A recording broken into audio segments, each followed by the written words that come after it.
Bom, pessoal, vamos começar relembrando algumas coisas sobre a memória. Então, eu tenho aqui um código, tenho a declaração de algumas variáveis. Então, por exemplo, aqui a variável A, tipo unsigned char, a variável B, tipo caractere, Y, tipo real, float. Temos uma string aí com o valor ITP. E aí, lembrando que as strings devem terminar com /0. Então, nesse caso, o quarto caractere vai ser o /0.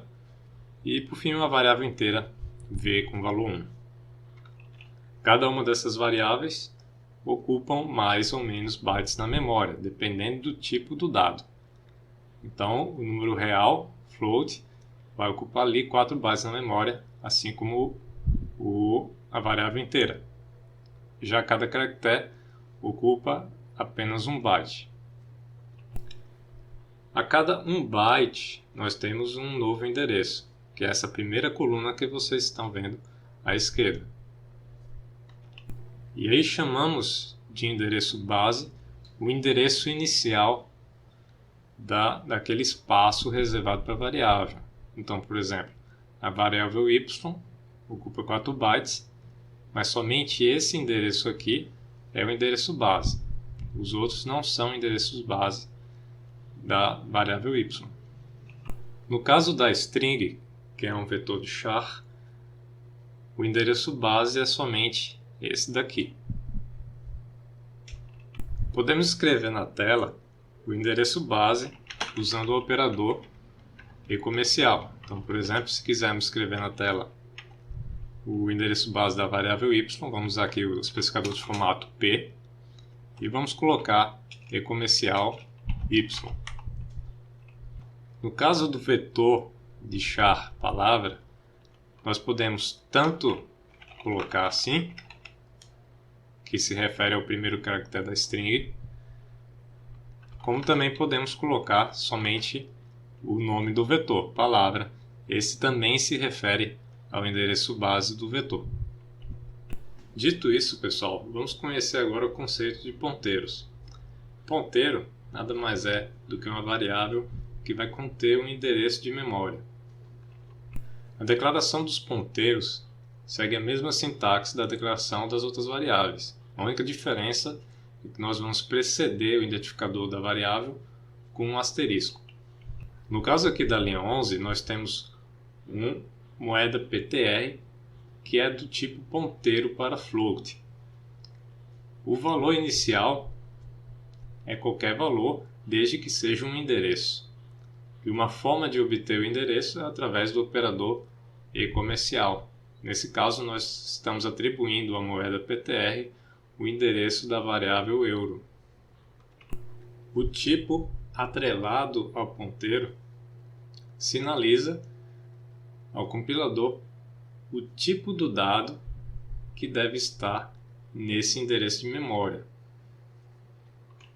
No caso aqui da linha 11, declaramos moeda PTR como ponteiro para float. Então isso significa que o endereço que atribuímos a esse ponteiro espera-se que contenha um número float. Vamos supor agora que queiramos escrever o conteúdo da variável euro na tela, mas usando o ponteiro. Então como é que podemos fazer isso? Então vamos colocar um printf, o %f porque é um número real que nós queremos escrever na tela. E aqui, o que é que nós vamos colocar? Nós vamos usar aqui o que chamamos de dereferenciação de ponteiros. Para dereferenciar um ponteiro, nós vamos usar o asterisco também. E aí colocamos em seguida o ponteiro, no caso, moeda PTR.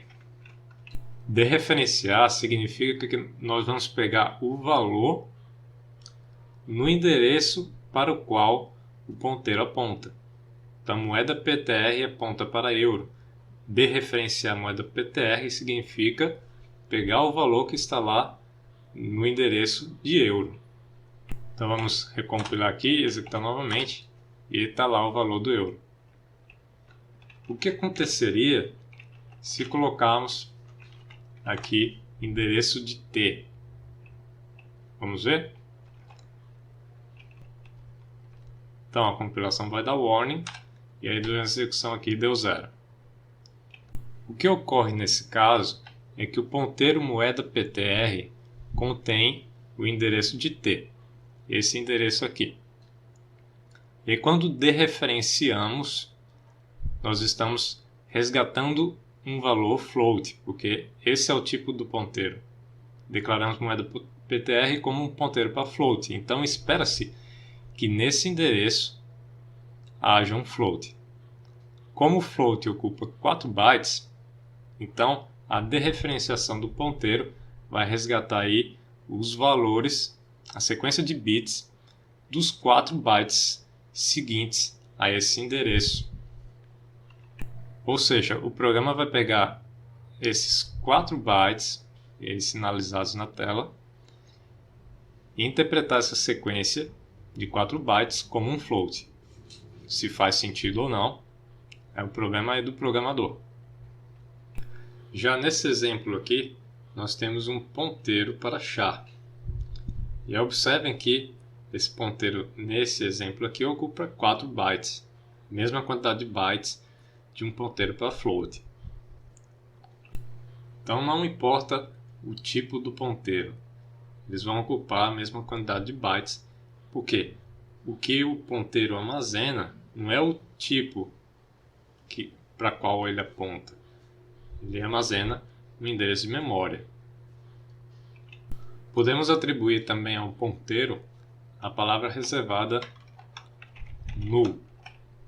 Se atribuímos null a um ponteiro, isso significa que o ponteiro não está armazenando ali naquele momento um endereço válido de memória. Isso é muito útil em algumas situações, como por exemplo, quando vocês virem estruturas de dados, nós temos uma estrutura de dados chamada lista encadeada. E nessa lista encadeada ela é composta por nós. Esse nó pode conter, por exemplo, o inteiro, e aí um ponteiro para o próximo nó da lista. E aí essa lista vai ter um último nó, e aí nesse último nó, uma forma de sinalizar que ele é o último nó é que esse ponteiro aponte para null. Então fica fácil, sabemos que estamos ali no último nó. É só comparar o ponteiro e verificar se é igual a null. E aqui tome cuidado. Ao dereferenciar um ponteiro null, o que é que pode acontecer?